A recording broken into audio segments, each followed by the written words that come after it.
Жақсы, әлеке, енді сізге сұрақ, негізі 4 сағат алдын өзгертіп жатыр. Сіздің қарсыласыңыз Асаба Сабыржан болу керек еді ғой. Барлық бейне роликтерге түсті жарнамасын жасады, күрес күні келмей қалғаны қалай кетті өзі? Маған звондады. Бір апта бұрын, сосын қоймайды, сені Сабыржан күресім деп жатыр деп. Одан мен бір Әлібек, дайындал. Ойын емес бұл жер. Бері қарай тартылшы. Той емес деп айтып алды. Жоқ. Содан міне 4 сағат бұрын оған айтып звондап, мен күрес алмаймын, аяқ қолым дірілдеп жатыр деп сөйтіп жазып жіберіпті.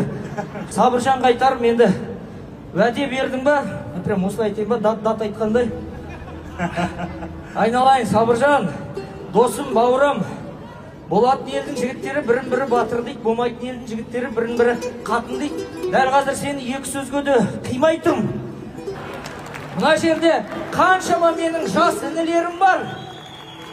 Айналайын жігіттер, сендерге айтарым, лақтыратын болсаңдар, осылай күресте лақтырыңдар, Сабыржан сияқты өмірде лақтырып кетпей. Рахмет.